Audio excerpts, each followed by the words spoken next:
Welcome to the Carnivore Cast, the podcast focused on the carnivore diet and lifestyle, with practical advice from successful carnivores, citizen scientists, and top researchers. I'm your host, Scott Meslinski, and I'm here to speak with experts and experienced carnivores to get answers to your biggest and meatiest questions while helping you live your best life as a carnivore. If you enjoy the show, please consider supporting the Carnivore Cast on Patreon. By becoming a patron, you'll help us reach more people and continue to create content on carnivore. There are also exclusive perks available, such as private Q&As, consultations with me, and more. Become a supporter at patreon.com/carnivorecast. Check the episode description for the link. Thank you, and I'll see you there. Vanessa Spina, aka Ketogenic Girl, is the host of KetoGenicGirl.com, a popular website loaded with ketogenic resources. Vanessa is returning to the podcast for the third time today after her first episode where we discussed what inspires her and why she started Ketogenic Girl, her thoughts on restriction versus food freedom, fasting, and more. In the second episode, we talk more about metabolism, calories in, calories out, chronic dieting. Check those two episodes out if you missed them the first time. And she also hosts her own podcast, Fast Keto, and more recently, the Optimal Protein podcast, where she interviews doctors, researchers, and keto success stories. Sounds familiar. And Vanessa has helped hundreds of people lose weight and regain health with her 28-day challenges and keto meal plans. Finally, she recently had a baby boy, Luca, and launched the Tone device. Is she a superwoman or what?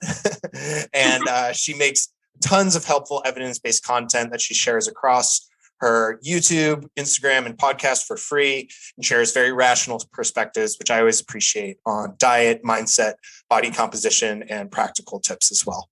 Welcome to the show, Vanessa. Wow, Scott, that was the most amazing intro ever. Thank you so much. You really know how to make people feel special, and I'm honored to be back on your show again. So thank you. Yeah, of course. Well, it's all true, and you deserve it. So welcome back. How have you been? How has life been treating you? What's going on with you? Honestly, I feel like I'm living all of my dreams come true right now. So I feel like I'm literally living the dream that I've had for years. Having Luca this summer has been just beyond my wildest dreams of how amazing, having a family was. Not that, Pete and I were a family before, but having a baby and having a kid is just insanely amazing. Being a parent is so rewarding and fun and really magical. And the other dream has been the Tone device, which has been a dream of mine for a few years, and brought it to life this year.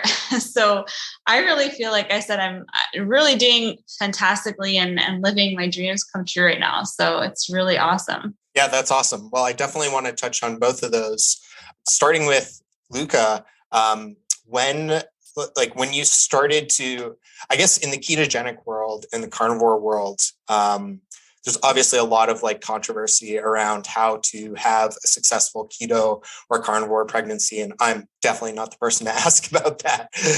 But I know Keto Connect have put out a lot of great resources about that.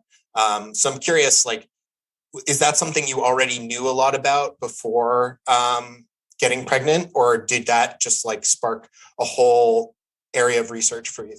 I think it was a combination of both. So one of the first things I got was Lily Nichols' book, which is called Real Food Pregnancy. And it was just the most validating thing to read, because everything that I read in there was what I was doing. It was just eat nutrient dense food.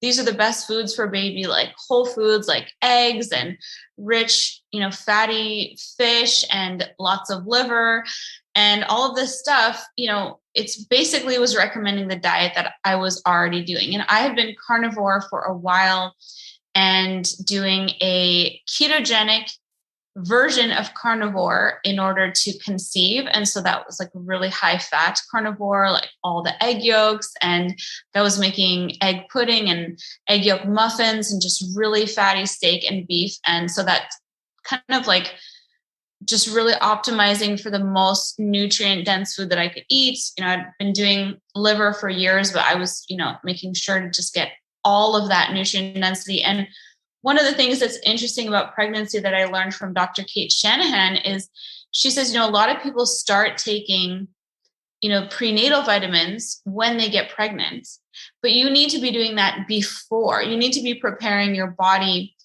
to carry a child before that, because when you have a baby, you're pregnant, a lot of your nutrients go to the baby.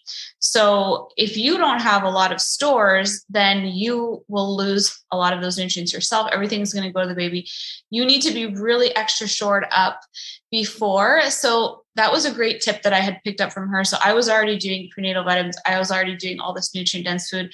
And then just reading her book really helped just validate all the choices that I was making, because she is so incredibly well researched. She has done, written, papers and books that have contributed actually to the Czech Republic changing their policy, guidelines on what they recommend to women who have gestational diabetes. So they now recommend doing a low carb diet. And that's, oh, wow. She's she has, she's doing powerful things in the world, but she's also just, everything she does is completely validated and well-researched and evidence-based. So it was great to pick that up. And then I was kind of researching different things on my own as well. There's a lot of controversy, out there about doing keto, either, during pregnancy. And when people were asking me, like, are you seriously doing keto while you're pregnant? I was like, this is the diet that helped me get pregnant. So why would I change it? And I don't really understand. I really think that the misconceptions around doing keto during pregnancy come from the misconceptions that people have about keto. We in our bubble, in the low carb space, in our community, we know all these things, but we take for granted that everyone knows and understands what keto is. And when you and I think of keto, we think of nutrient dense foods, and I'm sure it's the same for our listeners. But a lot of people, when they think of keto, they think of like dangerous ketoacidosis, like they don't understand it. So they're saying like, oh, of course you wouldn't want to do something like that. But when you understand that, there's basically like a version of keto, which is just this nutrient density. You're mostly just eating real food, cutting out all the sugar, all the processed foods, all the vegetable and seed oils. You're just eating the most nutritious food that you possibly can. And of course, that's going to help you to get pregnant in a lot of cases. It's also going to help having a wonderful pregnancy. I had the most smooth, easy pregnancy the entire time. I felt like I was just me, like right now, except I was also pregnant. Like I had no uncomfortable symptoms, nothing, not even nausea, no bloating, no swelling, no back pain, none of the complaints that a lot of people have when they're pregnant. So, I had a really smooth pregnancy, and Luca is amazing and he's thriving, and I've been breastfeeding him since he was born, and that's been going amazing. And I'm doing carnivore, so I think that if you understand, and if you were to talk to any healthcare provider and be like, could I do a super nutrient dense, healthy whole foods diet while pregnant? And they would probably be like, yes, that sounds great. But if you said, can I do keto? They might not understand. So I think it's just an education piece that we have to keep communicating to people so that they understand what this is. A lot of people ask me about how to make liver more tasteful and how to cook it or incorporate other organ meats on carnivore. Optimal Carnivore can help you do just that with their grass-fed organ complex. It was created by carnivores for carnivores. They start by sourcing 100% grass-fed organ meats from New Zealand, gently freeze-drying the organs and encapsulating them into convenient bovine gelatin capsules. Just 6 of these capsules a day is the same as eating an ounce of raw organ meat. I personally take these every single day, as does my wife. Even though we both eat liver and other organ meats, our ancestors would have eaten the whole animal, and this unique blend has 9 different organs, including beef liver, brain, thymus, kidney, spleen, etc.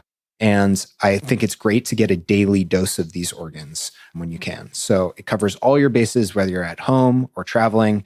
What's also cool is they plant a tree for every product sold, which helps the environment. So visit www.optimalcarnivore.com/carnivorecast and use the code carnivore10 to receive 10% off your purchase. Thanks, and back to the show. I'm so glad to hear that you had such a successful and easy pregnancy. Luca is so lucky to have you. That's awesome. And One thing that I think is really interesting. Well, first of all, I wanted to ask, did you found you needed to like increase your calories substantially to support Luca as you were getting closer to his birth and like post to support the breastfeeding as well, or electrolytes as well? So right before I got pregnant, I actually started doing a reverse diet and boosting my calories. And that was just kind of a coincidence. I was doing it at the time to raise my metabolic rate, and I was experimenting with the reverse diet and just wanted to optimize my hormones, which ended up actually coinciding really nicely with the pregnancy. During my pregnancy, I did not have an increased appetite. I'm not sure why, but I have different theories. I think that because I'm getting so much nutrient density in all the time, that it's quite possible that I just wasn't hungry for that reason. That you could be, if say someone wasn't getting a lot of nutrients in, that the body might be hungry all the time to try to, push you to eat more so you could get those nutrients in. So I didn't have an increased appetite.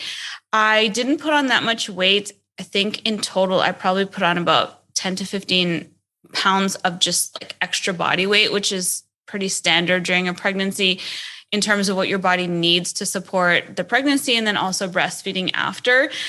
When I started breastfeeding Luca, that's when my appetite shot up a lot. And I would wake up in the morning and I would have like this growling stomach, and I never experienced anything like that before. So I was eating more frequently than before. And then after, the supply was just well established, I didn't really have any issues. I was really blessed with that. Breastfeeding's gone really well from the beginning. And he's now going to be 6 months on Friday. And I've had just a really strong supply the whole time. After the beginning, when that was first established, my appetite kind of normalized a little bit after, and it wasn't as high. And then I started doing a little bit higher protein again, like bumping up the protein percentage, and that didn't affect it either. But that's really, I think, because I get in all of the liver and all of the, salmon, and I get roe in and egg yolks, and I get in all this nutrient density all the time. And that's, really what your body needs to support it during that time. So, but yeah, it's been going well. And we just started introducing salt, like his first foods to him. And I made lamb a couple nights ago and gave him a lamb chop. And that's like his favorite thing now, is just like, it's like this little meat popsicle, and, he can just hold it himself and he can like suck on it and just sort of get a taste for meat and stuff. And he loves that. That's so cool. And you reminded me of the lamb popsicle. And you're talking about like the increased need for nutrients, both ahead of pregnancy and during it. One thing that's kind of controversial in keto and carnivore space, but I imagine even more so with pregnancy, is calcium. And like people say you don't get enough calcium on a keto or carnivore diet. And then when you're like breastfeeding and supporting the baby, you probably need even more calcium. So is that something you supplemented in some way? Do you think there's enough in a normal ketogenic diet, or are there certain foods that you tried to include for that purpose?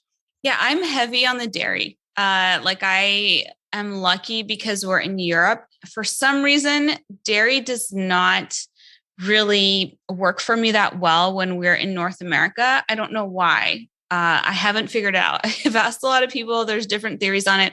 For some reason, when we're in Europe, I can just eat all the dairy and it doesn't affect me at all. So I eat every day. I have yogurt, I have cheese, I'll even have milk sometimes. And, the milk is a super high protein food. It's got tons of leucine in it. And obviously cheese and yogurt are derivatives of that. So I get that in every single day. And that's always been a part of my carnivore diet, is lots of dairy. And I think that there's a lot of misconceptions out there about dairy being bad for weight loss or fat loss or body composition.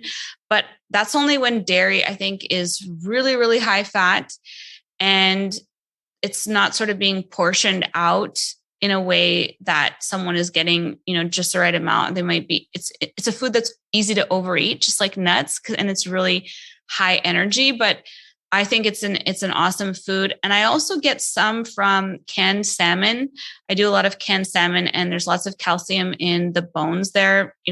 Sometimes when you get canned salmon, you have like the bones are kind of ground up in there.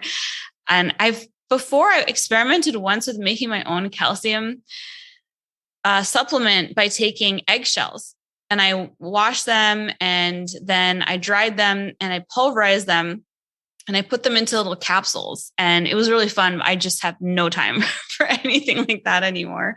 But I think it's important to include dairy in the diet if you can, and if you can find dairy that, works for you. Yeah, absolutely. That's great to hear. And sounds like you found a really good approach. We're also like, in a much smaller and less significant way, trying to figure out a lot of this stuff for our fur baby, our dog. So it's been fun, like figuring out the eggshells and different ratios of nutrients to get like the right amount of vitamin E and things like that, that she needs. But yeah, it can be really fun. And then, how are you thinking about like introducing foods? Are you going to try to have him eat a certain way, or are you just trying to like take it slowly and see what he does well with? Yeah, it's a great question. So we're doing baby-led weaning, which is really interesting. It's basically, you just have baby sit with you. As of last week, he just started to be able to sit up in his little high chair on his own. And he's just starting to become interested in what we're eating. And so the baby-led weaning is you kind of give them a little bit of what you're having, and you just go by, their reaction feedback. I was disappointed that he's not into egg yolks. That was one of the first things that I tried. And, egg yolks are just nutritional gold, and he's just not into it. Babies tend to like a little bit more sweet tasting things because of the breast milk, but he does love steak. So when we are having steak, I'll give him a long strip. You cut things up into long strips so they can kind of hold it, take it, and then they can just sort of chew on it.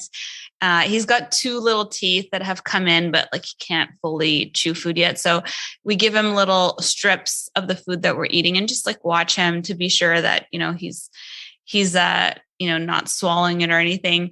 And also just grind up little pieces. And I took some like leftover steak or lamb, and I'll make that into sort of a little puree with some cream and, that kind of stuff. And he likes meat. So I'm going to keep following that. But my plan for him is just to focus on real whole foods and make sure that protein is the center of every meal. So, I'm not opposed to him having carbs, healthy carbs. I think there's healthy carbs out there and there's less healthy carbs. Like there's healthy fats and less healthy fats. So I'm not opposed to him having carbs as long as there's always a protein with it, and it's something that is going to serve him in regulating his appetite really well on his own is, always having protein with every meal and just focusing on only whole foods. So, I gave him a little bit. I make a protein shake with some berries. And when I'm making it, I'll take some of the berries and give him to that. He seems to like that, but an avocado, but those 2 foods are just a mess. Like you have to be prepared because as soon as it gets in his hand and, and he squeezes it and then suddenly it's here and there and it's just everywhere within seconds. So, it's a lot easier to do the steak and stuff, but we're just planning on doing more like probably a paleo style approach with him, except for we'll definitely include the dairy in as long as he can tolerate. And that's one thing that we're kind of waiting to see because my husband is dairy intolerant, but I'm not. So, we'll see, how he does with it. But just like introducing one food at a time and following based on, his responses. But I'm definitely not going to be shoving any broccoli at him or anything like that. Yeah, it seems super logical. And I really like that approach. I think when my wife and I have children, we'll probably do something very similar. Yeah. And I wanted to ask about, so let's talk a little bit about the tone device. What sparked when did you start thinking about it? I imagine it's been a dream for a long time for you. What is the purpose? Like, why did you decide to go down that path of a device that measures ketone levels and fat burning? And like, Tell us more. I'm just excited to learn. Sure. Yeah. So I started getting excited about the technology probably about 10 years ago. I actually got my first breath ketone meter, which is the one that you plug in. I actually just found it the other day when we were going through some boxes, but it was the first version of it made by this entrepreneur. I think he was in Northern Europe. And, it was really neat to see that you could test your breath ketones and, not just rely on the blood, but at the time it wasn't like very portable. And, I wanted something, quicker. So I just relied on blood ketone testing for years and years. And I think it was about 4 years ago, the first breath device came out. And I think it was maybe the Lumen or one of those. And they were giving people feedback based on their breath. And it kind of gave me goosebumps. And I was like, this is something that I'm really interested in. I really think this is so neat that, you could use feedback. And obviously, I know about ketones. So I know that one, it measures CO2, I believe. So it wasn't exactly the same. It was just kind of like the first one that I had. And then I saw this other one, which is measuring CO2. And I was like, this is something, if we could combine that and do it for ketones. Then I started finding some research that, breath acetone, which is the ketone that is expelled on the breath, it rises not just in ketogenic diets, but when someone is doing a caloric deficit. So it's not just for people who are on keto. And then it really started to intrigue me that much more because, I personally, I do keto, but I do, different approaches. I do modified keto with higher protein. And I want something that could be useful for someone, regardless of their lifestyle choice, and something that could help provide feedback as to when their body is actually burning fat. And we know that so acetone is a biomarker for fat burning in the body. So I wanted to create my own and decided that was going to be my goal. And it's taken about 3 years now of working with a team of engineers that I found, creating the design for it. And going through several different prototypes, finding something that, is portable and lightweight and has a great long battery life. So you can charge it and it lasts for a long time. You don't have to constantly charge it every day or anything. It lasts for a few weeks at a time. Sometimes I don't charge it for over a month and it's still working. So just something really easy to use. And then I wanted to make something that was kind of cute and chic and, also, had that visual appeal to it as well. Something that, one of the problems with blood glucose and ketone testing is it's kind of an awkward thing. Like you don't just sit in a restaurant or in the middle of an airport and take out, your testing kit and start pricking your finger. Like it's just not something you do or at someone's house. Right. But this is something that, you can just take it out wherever you are and you can test, just blowing into it for about 5 seconds. And it's just really easy and it provides instant feedback. It has a really short calibration period. So it just warms up for about 20 seconds and it's unlimited testing. So you can test as many times as you want in a day. You can test yourself, your partner, other people, and you can start to just gather lots of data and learn about how your body responds to different inputs from, your macros, different kinds of macros, your exercise, to different times for intermittent fasting, just all of these different things. And you'll see a difference in terms of your results. So it helps you to understand when your body's burning fat, which is really important. If you're doing a caloric deficit, you will get feedback from the device that you're burning fat, but you want to know, are you burning no fat? Are you in a light fat burning zone? Are you in the fat burning zone? So those are the 3 main zones that it'll give you feedback on.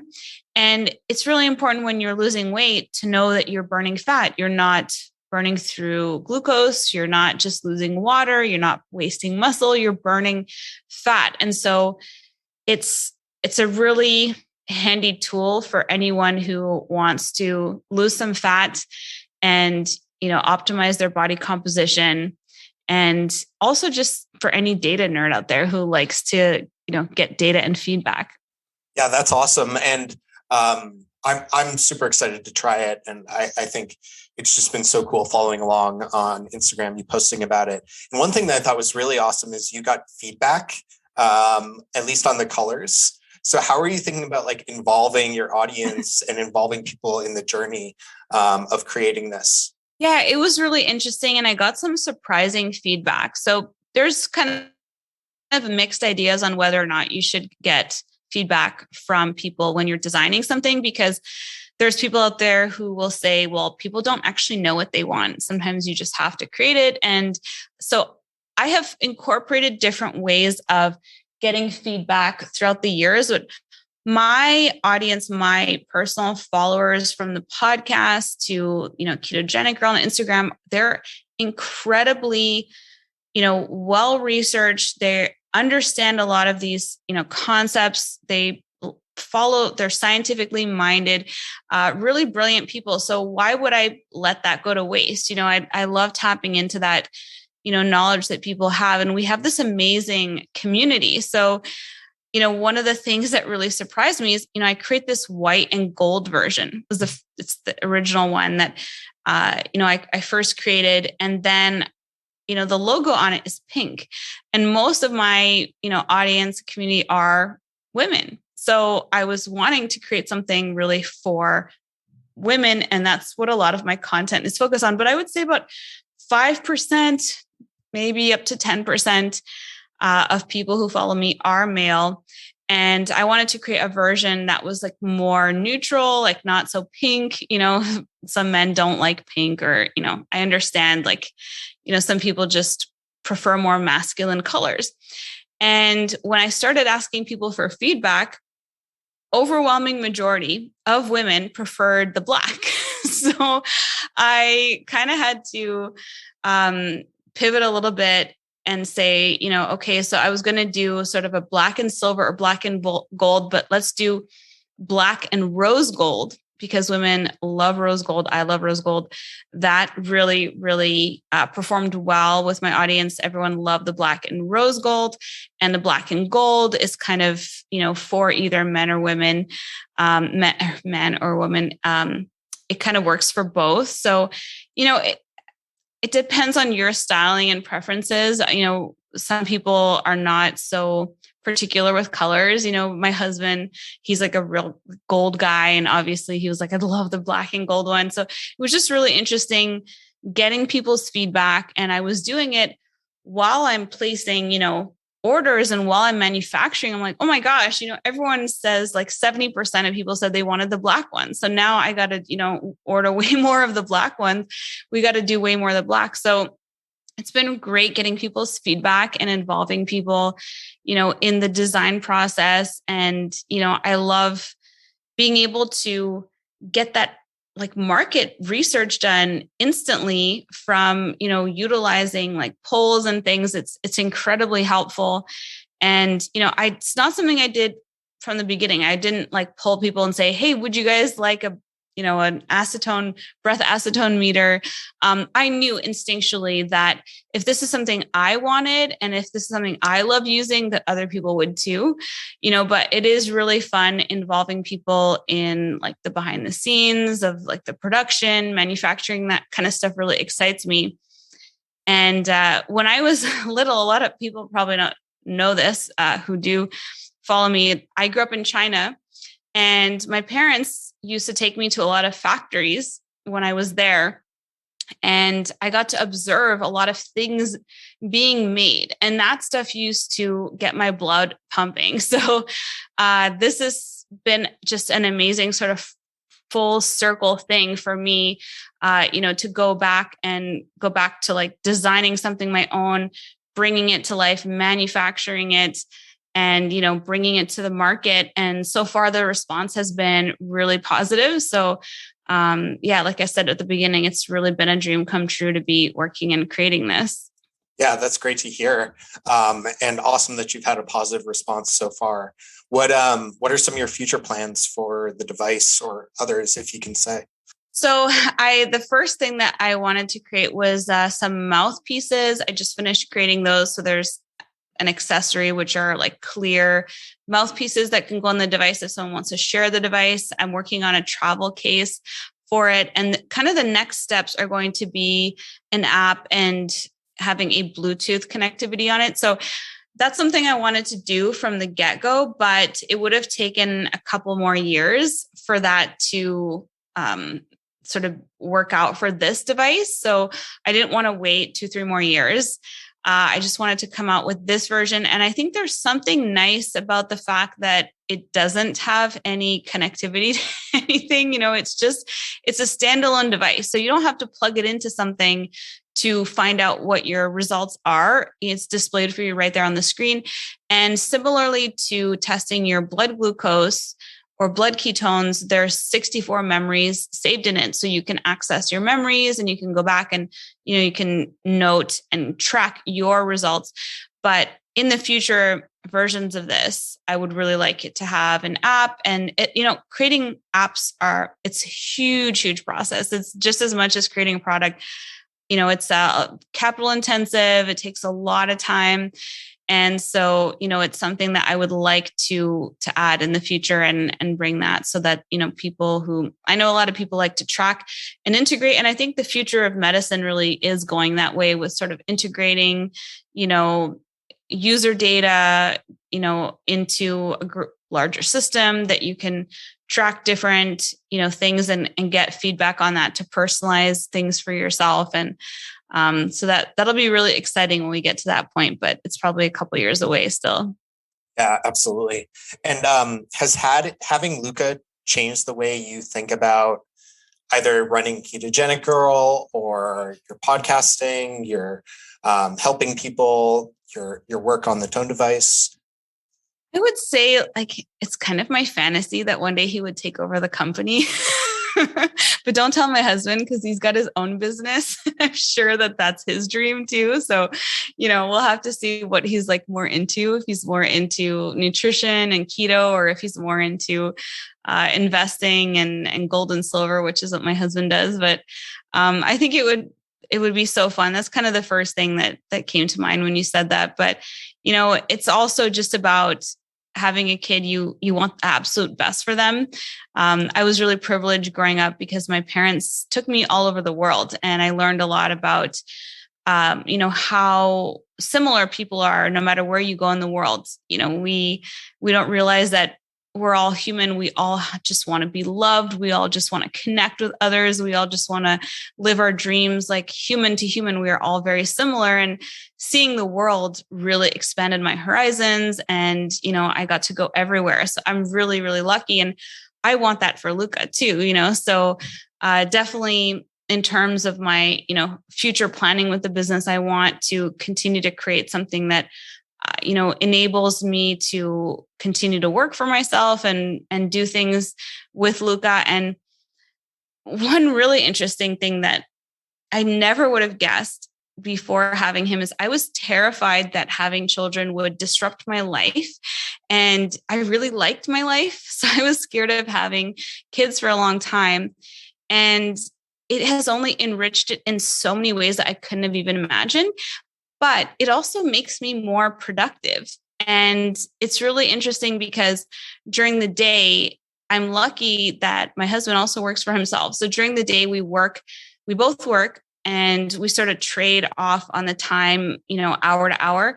And because of that, you can get really deep work done and focused work because you have an hour, and then you're going to go play with him for an hour. And then in that time you focus, you cut out distractions. And then when you're playing with him, you get a break.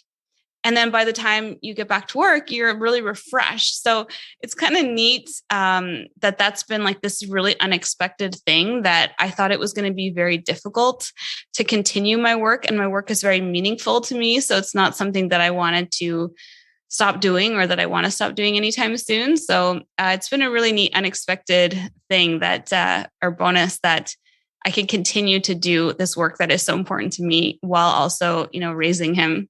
Yeah, that's so refreshing to hear. And I think I and a lot of other, people who are thinking about having kids in the next few years probably have the same mindset about it. Like, how's this going to change my life?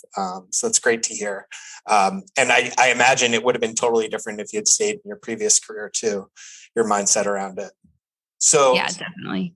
I wanted to ask about the Optimal Protein podcast. What prompted that, and what's it all about? Yeah. So basically it is the same podcast as before, but with a new name. And, one of the things that I have been shifting my focus to in my work in the last, I would say 3 to 4 years, has been focusing more on modified keto with higher protein. I did this high protein experiment about 3.5 to 4 years ago. And, at the time, everyone was like, don't do it. High protein is dangerous. And that was the same kind of thing with keto. People were afraid of it before I started doing it too. And so in focusing on protein, I have had incredible results myself. When I first started keto, I was able to really correct my body composition. I was close to 40% body fat. And I got down to 36%. That felt really good, but it took me 4 years to do that. And then when I did high protein, within 2 years, I was down to 21%. So it really accelerated my body recomposition. My fat loss became something effortless. My appetite correction occurred and I was no longer hungry. That also became effortless. I stopped thinking about food. I stopped focusing on food.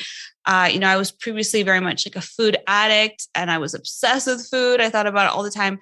And now I rarely think of it outside of when it's time to eat, and will sometimes forget it's time to eat because my body's so well nourished. And these are things that I dreamt of a long time ago. So, for anyone out there who is struggling with these things, like, it is a possibility for you. You can correct these things in your life. And there really is hope out there. And for me, a high protein diet has really accelerated my progress in all those different areas. So it's made me very passionate about sharing that and also about communicating it to women, because I think that there's a lot of men out there who kind of understand a lot of concepts around muscle building, around getting lean, about focusing on protein, but when women want to look better in their bodies or feel better in their bodies, we often turn to salads and running on a treadmill. And these things are not good for body composition. You can end up losing and wasting muscle. You can worsen your body composition. You definitely won't correct your appetite if you're just eating a lot of salads. So I think it's really important that this message be focused and directed to women who need this information, need to understand, that, recomposing your body, gaining muscle. It's not about becoming a bodybuilder. It's not about becoming big. It's just about becoming lean.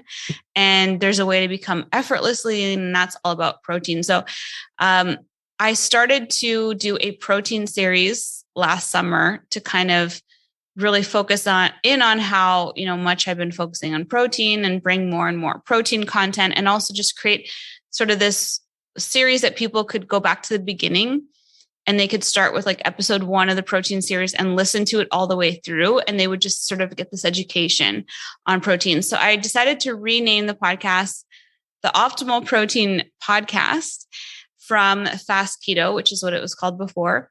And the content is really the same as what I was doing before, except there's just more emphasis on the protein.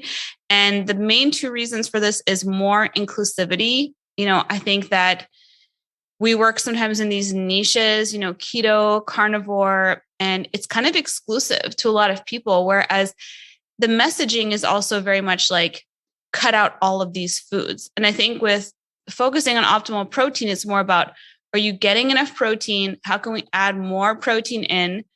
And it doesn't matter if you are paleo, if you are high carb, low carb, even plant-based, doesn't matter. If you add more protein in, you will, experience different enhancements in your life and body composition. So let's focus on that and less on sort of what we should be cutting out. And I just want that message to get to as many people as possible. And so it's it's really, I think, more reflective of the community and how the community around fast keto has grown. And we hit 150,000 downloads in 1 month last month in December. So it's congrats. Thank you. It's really, really resonating with a lot of people. So it felt like a natural step to sort of rebrand it and start off, 2022 with that sort of in mind. Yeah. One thing I've always loved about your content, Vanessa, is you've been very open-minded in having people like Bill Campbell and Menno Henselman on recently, which I thought was an awesome interview. I was so excited for that.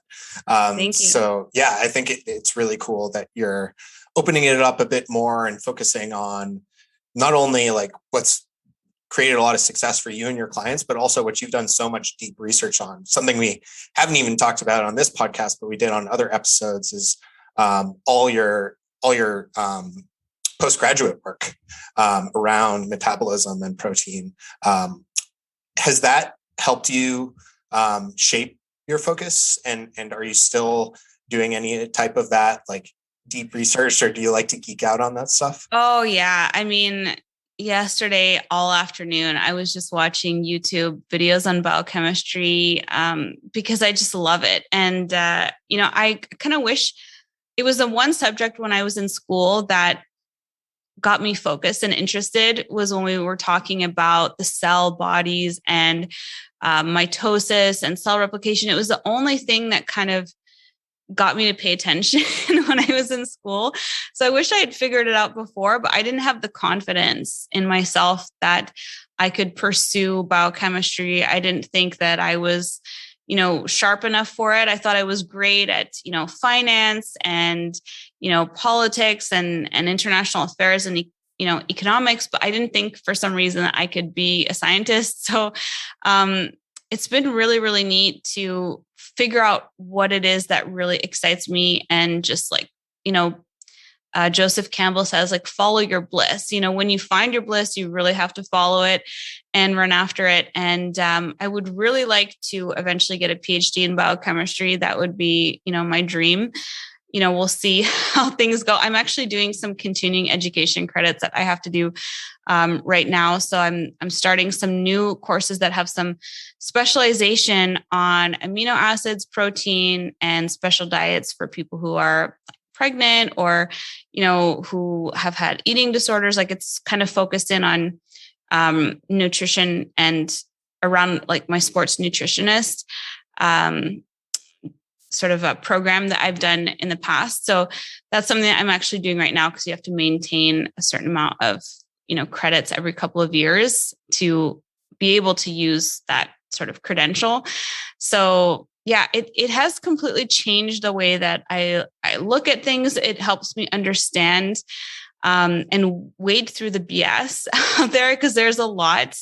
And, you want to be able to understand things for yourself and also communicate things. And that's one of the things I just kicked off the podcast with a protein nutrition 101.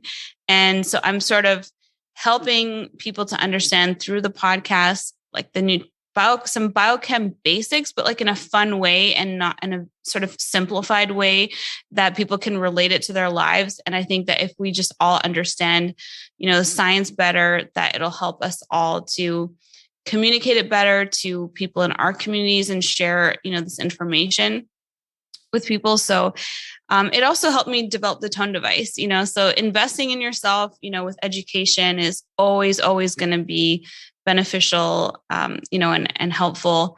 So it's one of the best decisions I made. That was hard to do, is going back to school. So for anyone who's, contemplating that, or, I was in, my early 30s and I had a pretty well-established career in finance, so to go and sort of completely veer in a totally different direction. But it's something that fulfills me and brings so much meaning to my life every day. So it's definitely always worth, following your passions or following your bliss if it's something that, you're thinking about doing. Yeah, very well said. I think that's a wonderful note to end on, Vanessa. Thank you so much for sharing everything, for giving us your time. I know you're extremely busy now and have a lot of competing priorities. So thank you. Where can people find you? Where can people find out more about the Tone device? Thank you so much for the opportunity, Scott. So I'm on Instagram at Ketogenic Girl. The podcast is the Optimal Protein Podcast. It's on all podcast platforms. And the Tone device you can find on Instagram. It's just called Tone Device, or you can go to ketogenicgirl.com, which is my website, and you'll find the Tone device there if you want more information about it, or just send me a message or send me an email if you have any questions about any of it. Perfect. Thank you so much, Vanessa. Thank you. If you enjoy the show, please consider supporting the Carnivore Cast on Patreon. By becoming a patron, you'll help us reach more people and continue to create content on carnivore. There are also exclusive perks available, such as private Q&As, consultations with me, and more. Become a supporter at patreon.com/carnivorecast. Check the episode description for the link. Thank you, and I'll see you there. Thank you for listening to this episode of the Carnivore Cast. If you enjoyed this episode, please review on iTunes. It really helps us out. And share it with a friend. What questions would you like answered? Or who would you like to hear from in the carnivore research community? You can find me on Twitter, Instagram, and Facebook at Carnivore Cast, or go to carnivorecast.com. You can also email me at info@carnivorecast.com. I'd love to hear from you. Until next time, keep it carnivore.